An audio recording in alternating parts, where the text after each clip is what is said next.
what is the role of the leader in the fourth industrial revolution, in your opinion? Well, first of all, I would like to thank you for having me here. I am very glad to participate in these kinds of conversation. I believe that conversation is always essential, and most of all in topics that are so now, so what we are living in this moment. So without further ado, let's get right into the question. So the role of the leader has changed. And why I'm talking about in fourth industrial revolution? The fourth industrial revolution is the digital revolution. So the role of leaders have to change to adapt to a volatile, uncertain, and complex world, what people call now the VUCA world. And that means that you have more complex decisions, many scenarios, and possible outcomes. So when you have many possibilities, many scenarios, you don't have a straight line to follow anymore, you get in this void of uncertainty. And uncertainty leads to anxiety. So people look up to the leader for assurances in times like this. And the leader's anxiety, it raises to the top because he believes that he has this role to be the commander, to have the control of things. So he wants to have all the answers. But in this complex world where you need this variety of points of view, knowing all the answers, it's impossible. So leaders become like vulnerable, and they are not used to this. The new role of the leader, it has to come from this vulnerability, from being comfortable of not having all the answers. It's letting go from this command and control mindset and moving forward to a more of an orchestrator role, or some surveys and some researchers are calling it also the coaching role, coaching leadership style. So I think that this role is more oriented to people actually getting into the basis of what leadership really is. I couldn't agree with you more. And I find that it's exactly as you said, the fact that there is that vulnerability and it exposes that vulnerability, leaders, I feel have a fear that just by showing or demonstrating the vulnerability, it's going to change.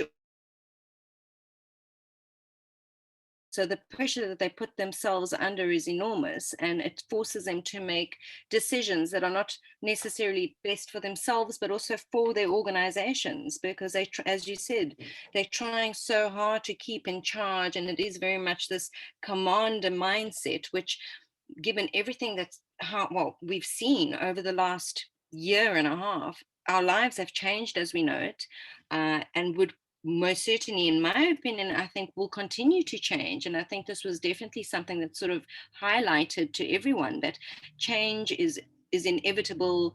It's how ready you are going to be for it. Yes, and at the same time is acknowledging other people's contribution. So once you have to get out of this role of giving all the answers, so where does these answers come from? They come from the team. That's why the orchestrator is used as an analogy here, because you have to acknowledge people having valuable opinions, like valuable skills, and that you have to take pride in getting the best out of them, instead of having all the results for yourself, like saying that you had it done, that they actually put in practice your ideas. You're the brain and they're the executors. Definitely. And it's true. It's also, trusting your team to actually come up with solutions, because sometimes, as you said, you can't have the answers for everything. I don't know anybody who does. And putting yourself under, it's just unrealistic to believe that you will have the answers for everything. And leaders need to remember that the people that they have within their organizations, so it's important for them to, that in itself it will just enhance you creating a cohesive team where there is that accountability and that level of trust amongst your work members and, you know, amongst the employees, which right now I think is a very big issue as well. People are so uncertain about everything that no one really knows, like, can I, you know, am I going to be trusted? Am I going to be judged? Because everybody's feeling vulnerable. And I think if I've had my experiences in the past where I've had, I can't even say they were leaders, they were really just bosses, where it was sort of, this is your job, get the job done, very little empathy, very little assistance in the smallest of things. You know, that sort of approach just doesn't work anymore. And I would certainly trust a leader who was vulnerable enough to say, guys, I don't have all the answers. Come, let's sit together, let's find a solution together. It is also, it offers that inclusivity as well that I think most organizations need, and they require to function properly. Yes, I totally agree. Once you adapt to these once you change your mindset about this, because I think that the most important challenge here, the biggest challenge, is this psychological challenge of accepting a new role, of giving up the previous status that some people thought that being a leader granted you. So once you have this more coaching orchestrator mindset, once you get into this role, you can start perceiving opportunities and seeing the advantages of having this diverse perspective of raising collective intelligence. And how do you actually do that in practice? Because I think that once I've heard someone talking one of the posts in LinkedIn, and this person was saying like, okay, I love these ideas, I think this is great, but how can you actually put that into practice? And right, because I think when you're talking about purpose, when you're talking about focusing on people, and you as a leader, as an orchestrator, you can do that by changing your meetings. If I could give one tip here about how to start creating this role is to adopt a co-creative meeting style at least once a month with your team.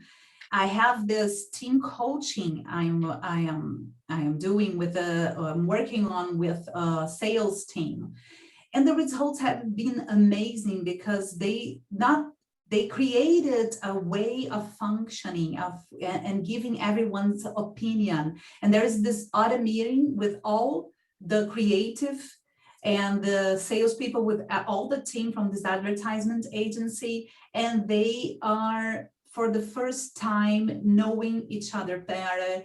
They are connecting to each other. And what does that actually have to do with remote practice, with digital world? Because you could do that and on site as well. All this orchestrator mindset, all of this, it could work in any kind of arrangement. But I think that you have the greatest opportunities to include people from different places, to exchange ideas. For instance, this group that I created together with this team, this creative meetings model, they are for the first time working together between Cape Green and Portugal. So they of course, they talked to each other, they exchanged information, they worked with each other, but they didn't know each other. They had never had the opportunity to work as a collective in a style that is favorable for raising collective intelligence. So I would say, change your meeting styles and start creating meetings, co-creative meetings for problem solutions. I couldn't agree more, because it's also, it's, as you said, people's different experiences would offer different solutions and different insights into a possible problem. So to change that style and to be more inclusive and to have that that collective, it makes perfect sense. And I also think that people are also far more willing to share their ideas when they see other people do the same thing. There isn't that fear or shame that someone's going to think it's a silly opinion, or it's very much facilitating that communication and creating a very safe environment to do it, because that's a must. Absolutely. I mean, I'm sure you've had this experience where you might have a genius opinion, but because the environment doesn't feel safe enough, you rather keep your mouth shut, and it would be to the detriment of yourself and to your team. No, and sometimes people still have to learn to communicate. So these meetings, when they have this structure that allows everyone to speak and contribute in a safe environment where you don't have this mistake, the errors are not, don't have this weight. Things are just, say, opinions, not so you feel free to speak. When you have this kind of thing, you're working also on your communication.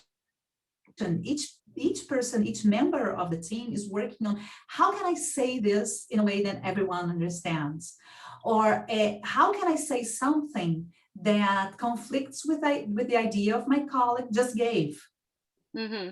Mm. And people start also realizing how hard or not it is for them to communicate their ideas. Definitely. And this is definitely something in all of these things eventually contribute to building your EQ, which I know is a hot topic, and I know we're going to get into that a little bit later in the chat. But it is about improving your self-awareness, being accepting of different views, and it has to start with communication and being accepting that you don't have all the answers. The answer you may have might not be best suited for this particular problem, but it's not to say it won't be considered further down the line. So it's just to also build on your resilience, I suppose, that your base for resilience is strong enough as well, that you're not going to take offense or you're not going to feel shamed, because I see that is a huge problem at the moment. People are so down and out, they almost don't have the emotional strength to deal with the criticism because their resilience is so low. That's true. And if once they repeatedly ask for someone's opinion, like if you have these coaching styles, you're always aware of how your team is feeling. You are always trying at least to understand that. So some people need to be more stimulated to speak. And they feel, and this is very encouraging. I've had feedbacks from team members that they felt like, I am so glad that you asked, because he felt like he was allowed to speak, because he was like, he wanted to speak, but he didn't know if people would be angry at his opinion. So once he has this stimulus, once people are really motivating him to speak, he developed his communication with more objectiveness and with less anxiety in his case. Definitely, yeah. And that's also, we'll get into that, the anxiety, and obviously it's kind of what I'm very passionate about. It's obviously increasing, a person and an organization's productivity, through, well-being, and anxiety making a part of a person's well-being. But I could talk about that all day. I think let's maybe move on to the next part. So we do know that motivation and engagement is just core, a core part of a leader's job, really. How do they create that? How would you say a leader could increase that motivation and in engagement within an organization? I made a poll about these subjects that we included in this webinar, and over 50% of people wanted me to talk about this topic. How can you lead to increase motivation and engagement? So the answer, it's kind of everybody's talking about it, but the truth is you have to lead by purpose. I have a little different perspective on what it means to lead by purpose, because I think that some people think that as an, I don't know, a mystical thing or something so subjective that you cannot really grasp. But I think that when you are connected to purpose, you're connected to asking what for. So you're connected to your strength, so to your intentions. You have a strong connection with the company values, so you understand the company values, you understand the company mission and the company vision, and you can translate that into your actions, into your communication, because you are always putting this intention in what you do. So lead by purpose, you can only lead by purpose if you agree to these companies' values, if you are in the proper environment. So that's the first thing. And the other is if you are really connected to your intentions. So that's when emotional intelligence comes back to the conversation. It keeps popping up. Yeah. But you can only do that when you're not just a reactive to the environment, when you are aware of your emotions and intentions. Absolutely. And it is something that I've always believed in, and not just at work, but in life. You have to be intentional, because if not, what's the point really? You're never going to enjoy it. It's never going to be something that gives you joy. So being intentional, if you are doing that, you're already halfway there. And talking about values, speaking to clients, this is something that comes up quite often. It's a company's values and the person's values are not aligned. And I find that there's a disconnect there. So how do you think leaders can actually bridge that? Because it is a problem. So much so that with all the changes that have taken place, I sometimes feel that leaders themselves, it's conflicting values for them, because they've got expectations to manage. They're kind of being yanked on all sides. But what is the way, that we could bridge that gap, to have those values more aligned and to... I lost you. Fernanda, I lost you. I have to know, people on the chat, are you listening to Fernanda? Fernanda, I am here. Hi. I'm back. We are back. I don't know if it was you, if it was me, but I lost you. My apologies. No I am experiencing... My apologies. Let me just see if I can just do it here. Sorry, Billy Allen. You didn't hear.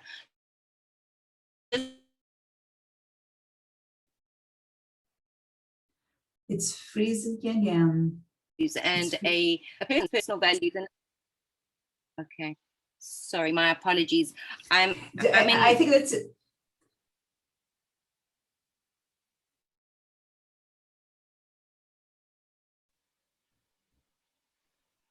Fernanda's connection is not very good. She's from South Africa now. She's at South Africa now, so she's having a little bit of connection problems. Sorry. I don't know if I'm back. You are. So just, I think that you were just making the question. My apologies, everybody. I know this is...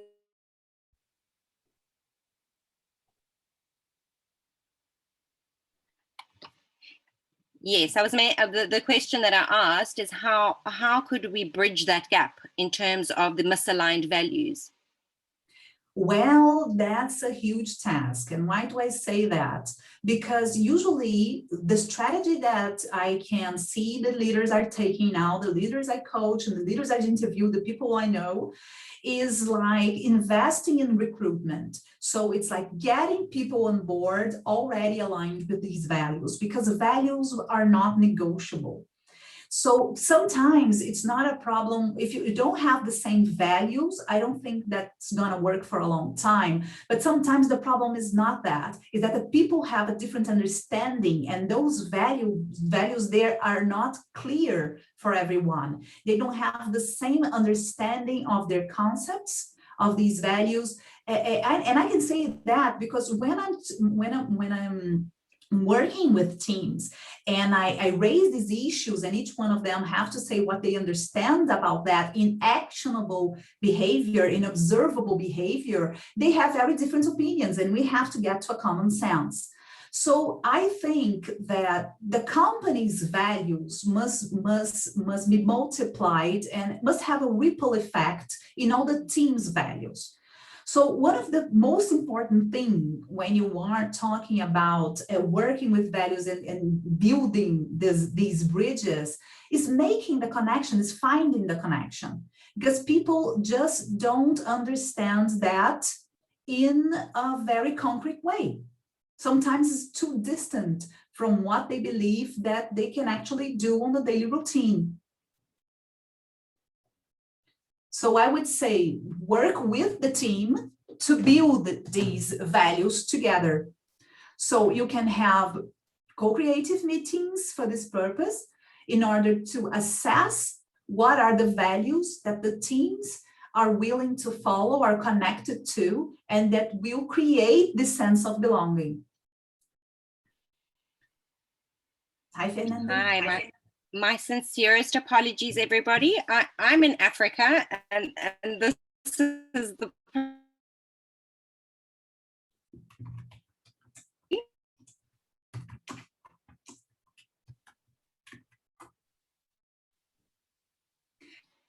Please, everyone, could you tell me if you could hear my answer? Okay, so that's because I didn't know if my connection, okay, so everyone heard the answer. That's great. Any questions about that now that we took a break? Do you have any questions regarding these topics that we just discussed that you would like to post? So Fernanda, yes. In short, I believe that companies must invest in recruiting the right people and having them aligned with the values from the start. But of course, we're not going to fire everyone. So the first of all is do some building work with these values and build the values of the team together and try to do this, to build these bridges by showing each one that having an agreement about the observable behaviors that are related to these values. Yes. Yeah. Yeah, I do. I mean, I think you've said that quite beautifully, and I wouldn't want to add anything to it, but I couldn't agree with you more. Yeah. So in terms of of remote leadership, what are they?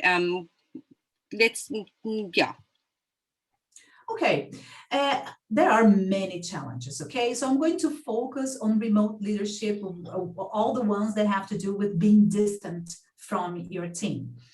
So the first one is the mindset that you have to trust your employees to do their job. So trust, I think, is the biggest challenge that you have to overcome to be really focused on results, in value performance and delivery over tasks and hours spent working. That's a very industrial revolution mindset that you have to manage tasks, because once someone ended a task, the other one is going to start a new one. And this is the way things will be productive, things will work for the better. But now you have so many complex activities that doesn't even make any sense. So trusting your employees and adapting these expectations to the level of the employee's maturity. Because one of the misunderstandings I have been listening and reading about this is that trusting and focusing on results means delegating everything. Yeah. But you have to adapt to the level of delegation you can give according to the digital skills and time management maturity people have. Absolutely. Because it's not just about how can they do what they already do, is how can they do this in the digital world? How ready are they for this? So in this case, a senior manager could be immature and not ready to be delegated so much when he has to use, for example, a new tool, a new management tool that he wasn't used to working with. So I've actually just received a very interesting question from Melina Simon, who she says that she's heard of a concept in companies that are more mature in organizational culture about building the culture with different values, because the idea here is to stretch, about hiring professionals with different values, because the idea is to stretch the culture and build a culture together. She'd like to hear the view on that. I feel I would agree with that sort of approach, because the more diversity you have within your organization, the more room there is for inclusion, which is paramount. So by employing people from different backgrounds with different skill sets, you are only strengthening your organization, because it's not one person will ever have the answer. And you need to remember that you are part of something bigger than just yourself. So I certainly, it's an approach that I would advocate. I don't know how you feel, Carol. No, I feel the same, because I think that one of the values all companies must have now is diversity. So it must be built in their DNA, really, because otherwise none of this that I've been talking about makes any sense, because you have a volatile, complex, ambiguous world. You need diversity. Diversity is actually essential for this to work, to have different opinions, different points of view, especially if you are thinking about digital transformation, you are going into the digital market as a company. You are talking to a various numbers of people and different kinds of from everywhere. So diversity is an essential, very essential cornerstone for all of this work. And do you think, I don't know what your feelings are, but do you think leaders are becoming better because of the changes and the transformation that took place during COVID, or do you think they're a bit stuck? What are your views on that? Well, I'm going to talk about because there is literature, there are articles that you can read, and there's the people I've been working with. Of course, people that look for me are people that are willing to make a change. So that this is a premise that we have to take. So, but people that look for me, they want to make this change. They don't know how. They are trapped in this mindset of command and control. They cannot see the answers. They find it hard to operate in a new way. Or they needed this to be done even more faster, because we don't have time for a long learning curve. So, but I also talk to a lot of people. I also know a lot of people. I guess there are two kinds of leaders there. The ones that are expecting everything to go back to normal so they get control again. And I think that these people are missing out on many opportunities. And there are the ones that really, really, really want to follow this, to surf the tsunami that's going to hit us. They need to lead from the front, and they need to walk the walk and talk the talk, and really, as you said, be intentional about it, and actually set the example. Leaders are people that you look to, and they have to be, I feel that a good leader will not ever expect anybody to do anything that they themselves wouldn't do. So again, we need to consider the values. So differences between bosses and leaders. But I think, as you said, if the intention is there to change, you will change. It's what you will look for the help you need. You'll look for the help. resources. 100%. I mean, it's also to create the change and to ensure that it's sustainable and that the change stays and sticks. I mean, with what we do at Bessern is we obviously we measure and enhance, a person or an organization's performance and well-being. It's through technology and behavioral sciences. So the core here is to actually understand how a person thinks. So to expect somebody to do something once and not to ever repeat it again, and to actually change their habits, is just not sustainable. So the intention has got to be to change, and to want to change, and to want to always have an open mindset, and forever learn, because if not, you will very quickly diminish your capacity, your team's capacity, and probably not do very well. Yes, probably. Yeah. Probably won't do very well. Yeah. So in terms of right now, so obviously there are so many challenges, right? We were talking about the challenges, and then we mentioned trust and went to the answer. So because I think that because trust we have been mentioning before about this purpose-driven leadership, but I think the practical challenge is hybrid teams.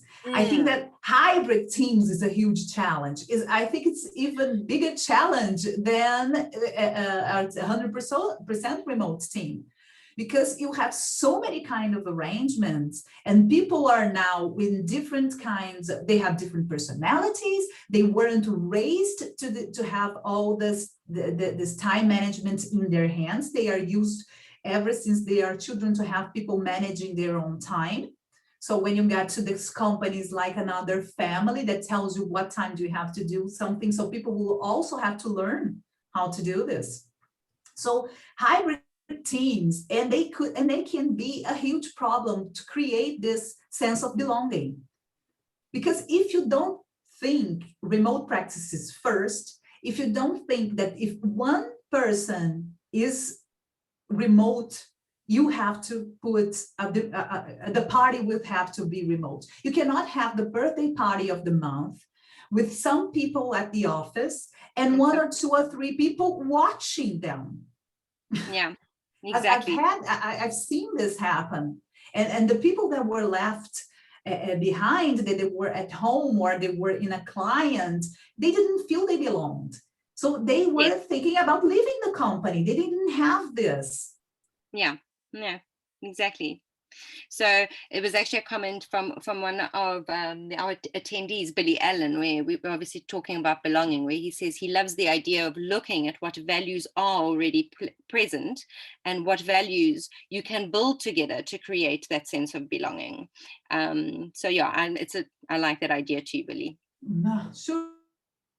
I think that everything that we do now, in this is included in this orchestrator or coach style leader, is building together, using these opportunities to build together. The more you do that, the more commitment and engagement you will have from the people who built that. It's part of them. They contributed to that. So they're going to owe to that. Yeah, no, it's very true.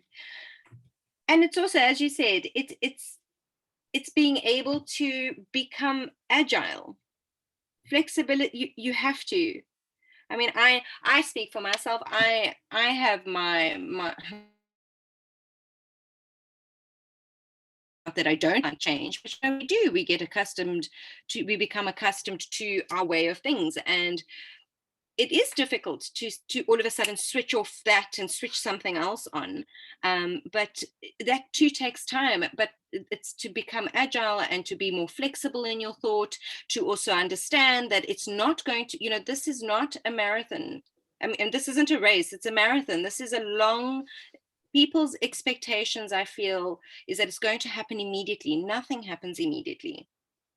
And I think that you have to be fast enough to change. And I think that when we are coming together with this agility is a mix like with flexibility and proactiveness.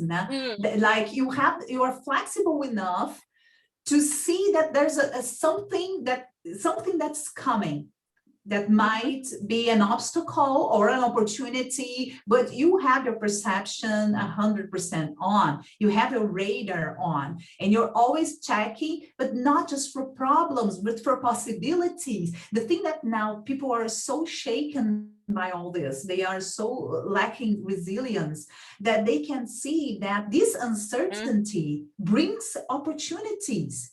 It's uncertain of the benefits as well, not only of the obstacles that you might find. Definitely. And I mean, and just hitting on resilience again, I think right now it is something that has to kind of, resilience building for teams, for organizations, has to be strategy, because people are emotionally, physically spent. They are running on Yes. empty completely. That's what I told a client of mine the other day, was talking about evaluation, performance evaluation, but it's not the time. No, It's no, not the time to do it's this. exactly that, for performance reviews and that. I think people have just been so stuck in this mode of, let's survive, let's keep this together, let's not kill our wives and husbands at home, let me not lose my job, let me still try. People don't, I think, just to get through a day was difficult enough, let alone going through some sort of performance review, because people don't feel good at the moment about themselves. Sure, it doesn't So make sense. what is there to review other than the person's not feeling very good? And that it's been a Sure, tough year. So, it but yeah, has. resilience without a doubt. And I speak from my own experience. It's incredible how small little changes, and changing the smallest of things, and creating a habit that is something that you can do, you can action on a daily basis, does eventually afford you that little bit of room in your mind where, oh, instead of something taking 10 minutes, it's actually only taken me 5 minutes, and you feel, oh, okay. And then you do small little increments like that, and you do build that space in your head where you feel you are open to a few more challenges, because your resilience level is higher. Sure.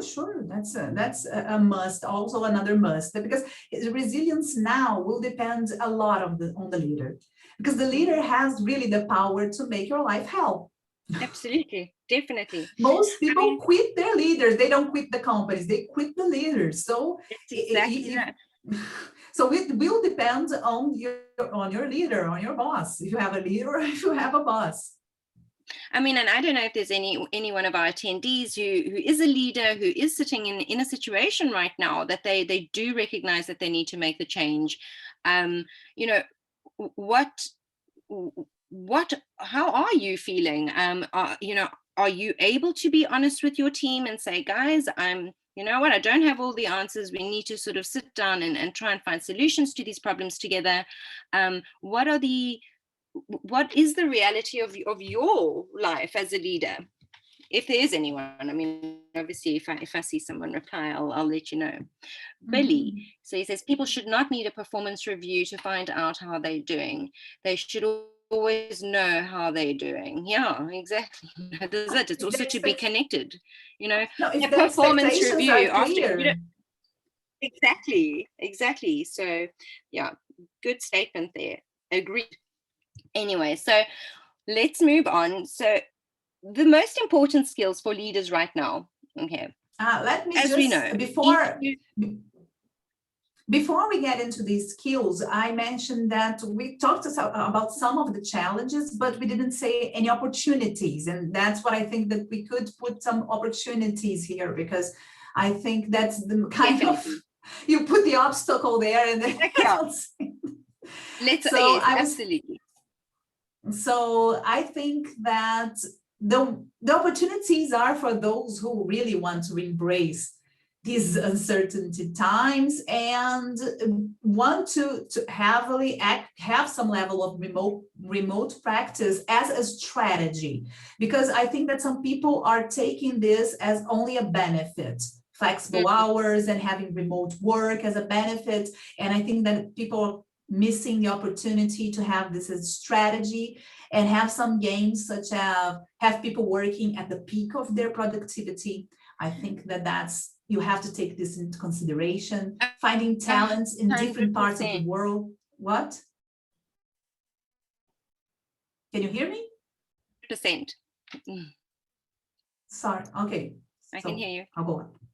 Okay, so because you said something, going back. So I think that the people who really embrace remote practice in any level as a strategy will have people working at the peak of their productivities. They will find talents in different parts of the world.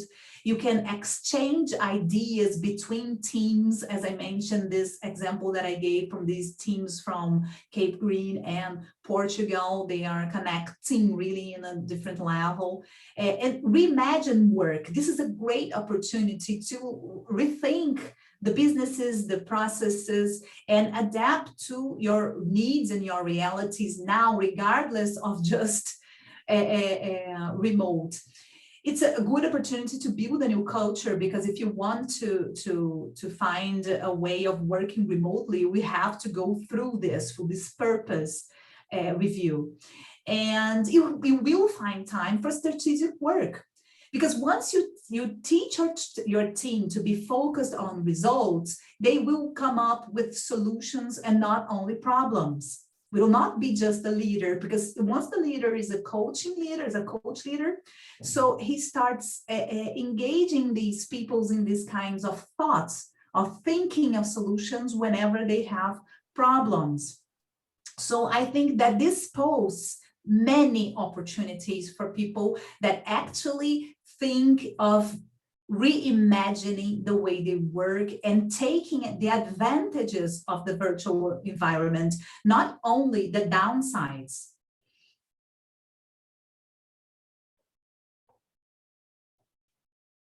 Are you guys listening?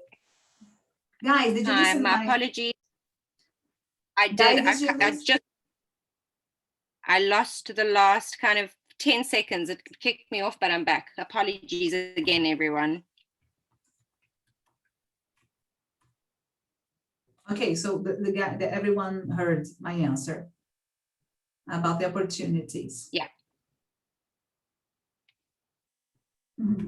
Okay, so I think that for hybrid teams, whenever we are talking about hybrid teams, which are the biggest problem, I think the biggest challenge, it's thinking that there is not only one solution. So people keep asking me for the best model. I don't think that this exists. I think that you have to build the solution inside your company, calling on external observers or contributors like consultants or external coaches to test, to make a pilot, test, assess, and see if that works for your company, and having this intention, knowing what you want to achieve, the results that you want to take by adopting this practice. Yeah.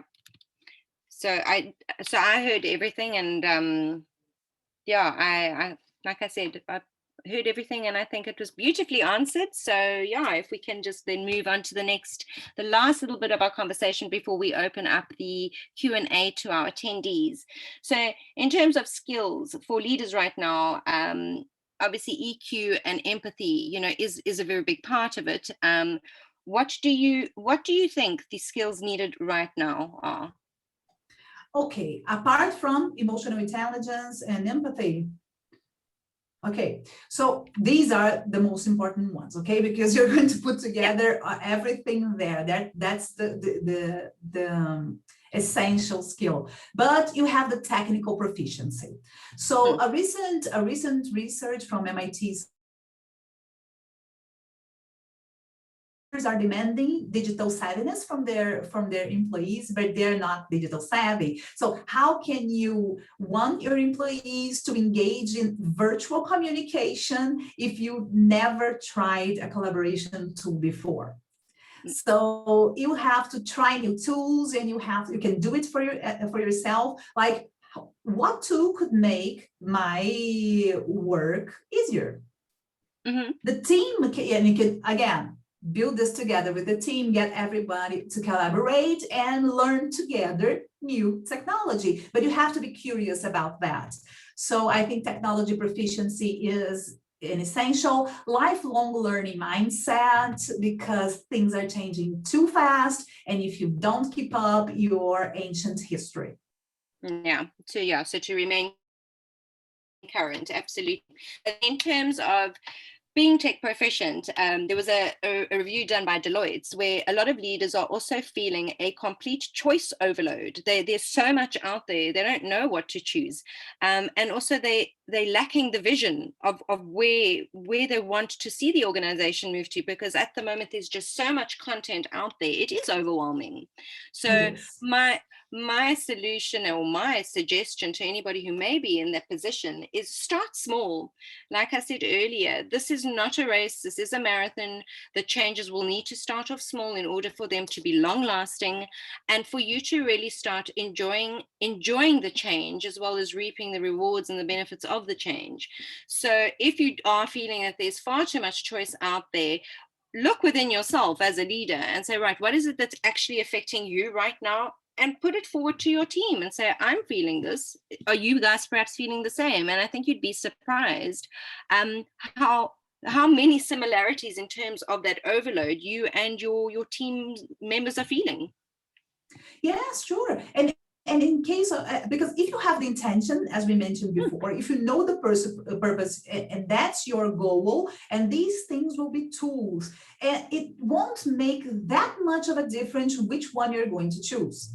And as long as you pick one and use it and test it, make it that all of them have a free online, like 1 month or 7 days, or you buy it for 2-3 months, test it, but do it. Yeah, but that's also the thing. So what we always advocate, at Bessern, and why I love Bessern, is that the changes need to be small enough, okay, that it's attractive enough for the change to take place. So you can't kind of do this overload of, here, this is going to guarantee complete success. It's, hours and hours and hours long, and then you're finished. Because we don't live like that. No, we don't eat one meal in our lives to see us through for the rest of our lives. It has to happen in small doses. So I think once you know how you are feeling about a particular problem or a situation that may need improvement, starting small is a great start. No, if anybody has, I would be shocked if your team would judge you as a leader if you were honest and vulnerable enough to say, this is how I'm feeling. How are you feeling? Let's start tackling the small things so that we don't feel this mental and emotional overload, because that is sadly the reality of the world right now. People are burnt out. They don't have mental space. They don't have that emotional wealth anymore. So start building it up slowly and do it together. Your strength is doing things together. That's true. I totally agree. Yeah. Another skill I think it's very important now is to be data oriented, which I think that is also a skill gap now, and it's essential for remote working. If you're not going to micromanage, you have to focus on results, so you have to focus on information and getting this information in a very precise and usable way. So I think that that's a really gap. But as we were also saying earlier, I think if another skill to have is to know your team. So if you have team members that have their peaks and troughs, for example, I'm the kind of person that I am my most, really, when it comes to high concentration, it's really between 5 in the morning and about 2 o'clock in the afternoon. Whereas other people are the complete opposite. And I think as a leader, it's good for you to be that connected to your team that you can actually see that, instead of allocating a normal workday when you know that productivity levels are at a particular team member's highest earlier, or, at the different times of day. So knowing peaks and troughs, very, very important as well. And skill crafting, if you know Fernanda is not good, at time management, don't give me things that require things that are time managed, because it's just not going to end well, and it's just going to put that person under pressure. Sure. I think that all the old school theories, Herschel and Blanchard, Queen, they still work. You just have to use them, like these management tools and team tools to get to know your to assess your team and manage and delegate and motivate. You have those. I think that the thing that people will have to pay more attention to the leadership demand, actually pay attention that work now is to make these people deliver the same, because I think that some leaders do have the mindset that they are the seniors there, so they are more focused on the technical part of the job that they have to deliver than on the team management. I think that people need to focus on team's needs. Yeah. Am I muted? No, I'm not. Well, I can't believe we're nearly finishing our hour. This has been an amazing chat, and like we said, there's so many things here that we're both so passionate about. We could honestly speak for hours, but I'd like to take this opportunity to ask the attendees if they have any questions. Let's take these last 10 minutes to answer any questions you may have. Go, feel free. What I am going to do as well is I'm going to put both Carol and my details in the chat, our email addresses, and also if you'd like to reach us, you can also find us on LinkedIn. I'll put that in the chat box for you now. Is there anything? We can keep talking, obviously, while people, are hopefully thinking of some nice questions for us. Yes, I think that we received some questions from Lucia. You can check that. Okay. Then I sent you. Let me check here. You go ahead. Yeah, I'm just going to put this Fernanda here. She asked a little bit about how could you relate it to process, Lucia? Because I have to choose one of these questions because there were so many. Some of them I think I've already answered. I think how to manage the communication flows. I think that's important, and that's a very practical tip for remote working. You have to privilege asynchronous time. So whenever you're planning the management and the activities and the meetings especially, you have to think, is this important enough to break the focus time of my team? Because you have to teach the team to communicate asynchronously in a more effective way. So, of course, I think that will be a group learning, because people are not used to that, to working asynchronously and leaving these opportunities for synchronous time to be about co-creation, not about information, for example. So you have to work a new workflow, thinking remote practices first, and thinking that you want to leave more asynchronous time, more focused time for everyone to do their jobs and not without so many interruptions.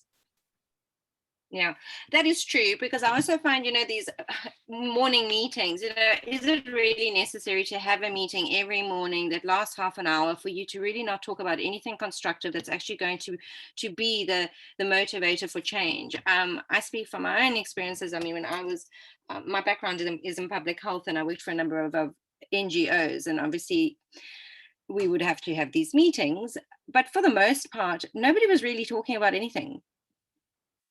It was just lists back in these meetings.